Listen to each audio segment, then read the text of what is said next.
Here with cross-country coach Ward Berndt. Coach, the first of the two big meets that you guys have on your calendar, the MIC championships, are this Saturday. As the men head into the championships, how are they sitting? Are we healthy? Are we ready to go? Our top five are healthy, which is what you want to see going in there. Obviously, you want to have a little bit more depth if you have to, but no, we're pretty good. This whole year, we've been really fortunate. Everybody taking care of themselves, doing the treatment they need to, and just making sure that they stay healthy and stay injury-free.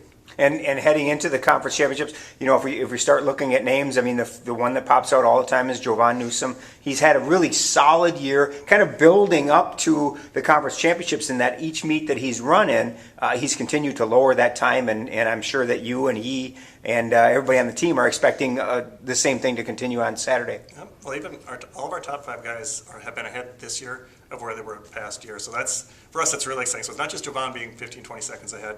Austin O'Hare is almost a minute ahead of where he was. Brandon Krogman's about a minute ahead where he was. So it's fun to see those guys stepping up and playing those roles too. So yeah. You know, talk a little bit, you know, because we do always talk about Jovan, and how can you not? I mean, with the kind of career he's had, but some of the other individuals that you have on that guy's team are really kind of stepping it up. And you mentioned Austin O'Hare, and he's the one to me that has really kind of stepped into his own this year and kind of owned part of maybe being a leader of this team. Yeah, Austin's silently moved up to our number 6 all-time on our list. Nobody knew about it because Jovan's been running pretty well, but it's been fun really watching Austin understand the 8K a little bit more. And now he has some experience with it too. He's been able to kind of press the race a little bit more and really, I think, handle the competition a little bit better than he has in the past. And to put you on the spot with the guys' expectations for Saturday's MIC championships, where would you like to be? What's going to make it for a successful Saturday? I think we can probably finish where we were the last couple of years. Obviously, we want to get ahead of that. It's going to take everybody to have a really good race for that to happen. But I think if we run the race we can run or should run, it's going to be probably around 7th or 8th place. But we have a couple teams right ahead of us that it'd be really nice to go after. So I think they're excited. And let's flip the page and talk a little bit about the women. Kind of a learning experience for a lot of them. It's such a young team that, you know, just adjusting to the 6K distance for races. Heading into Saturday, how are the women shaping up right now? I think pretty good. We'll see how this all plays out. One of the things we've really been stressing with the women is this is just any other race. So I think as a freshman you get a little bit caught up in, oh, it's the biggest race of the year, I need to perform. If you just do what you've always done, you should be fine. And I think that's the thing that they're going to have to figure out in the next couple of days here too.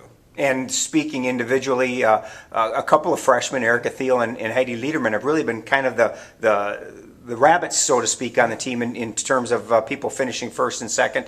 Is that a surprise to you, or did you expect that coming in? Heidi surprised me a little bit. She had a history of injuries coming in, so I didn't exactly know what her top end was going to be. So it's fun to see her move all the way up that quickly in it. Erica, we knew she was going to be pretty good, so I thought maybe Allie was going to be ahead for a little while longer, but that's okay. We'll following this in the big sister's footsteps, huh? As you head into Saturday, Como Park Golf Course, on the men's side, being so experienced, it's not going to be tough to adjust to that course. But on the women's side, with a lot of people who haven't run that course before, how do you approach Saturday pre-meet to get everybody ready and at the top of their game? Well, today we're just going to pull up the computer map and get on a screen, start pointing out sort of where the hills are, the attack zones are, where the fields tend to break apart, where it gets a little bit cluttered. And then hopefully we remember that enough, we bring the maps with us, we get on the course, we'll walk the course tomorrow morning. Hopefully we can remember some of the stuff we need to remember when it actually comes to competition. MIAC Championships, Saturday afternoon, Como Park Golf Course in St. Paul. Good luck, Coach. Thank you.